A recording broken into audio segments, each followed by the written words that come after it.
কক্সবাজারের চকরিয়া ফাঁসিয়াখালী ইউনিয়নের ২ নং ওয়ার্ডের সদস্য আলোচিত প্যানেল চেয়ারম্যান আব্দুল হক মানিক ষড়যন্ত্রমূলক মামলায় জামিনে বের হলেন।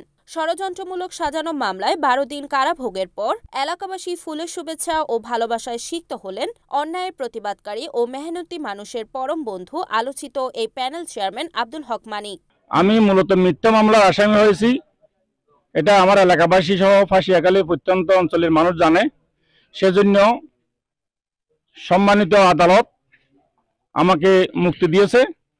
মুক্তির কথা শুনে আমার এলাকাবাসী দিগরপানখালী ওয়ার্ডের এবং ফাঁসিয়াখালীর প্রত্যন্ত এলাকার যারা আমার ভক্ত ভাই বন্ধু আছে সবাই ছুটে গিয়ে আমাকে কারাগার থেকে বরণ করে নিয়ে আমার বাড়ি পর্যন্ত আনন্দ মিছিল সহকারে পৌঁছে দিয়েছে। তার জন্য আমার ব্যক্তিগত পক্ষ থেকে ধন্যবাদ ও কৃতজ্ঞতা। মূলত মামলাটা হয়েছে আমার বাড়িতে বালি বোঝাই করে একটা ড্যাম্পার আসছিল।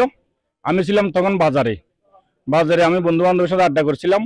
বালি ফেলে যখন গাড়িটা চলে যাচ্ছে, আমার নানা বাড়ির লোকেরা ভূমিত সুরুষ আলম শিকদার পরিবার ওই গাড়িটা রাতের অন্ধকারে পথ অবরুদ্ধ করে সন্ত্রাসী কায়দায় গাড়িটা আটকে ভাঙচুর করে অতর্কিত অবস্থায়। নির্ভয় হয়ে আমার ভাই যখন আমাকে ফোন দেয় গাড়ি ভাঙচুর করতেছে এই সন্ত্রাসীরা ভূমিত সুরুষ আলম শিকদার পরিবার, তখন আমি নির্ভয় হয়ে ওসি স্যারকে ফোন দিই। ওসি স্যার আমাকে আইনি সহায়তা দেয়।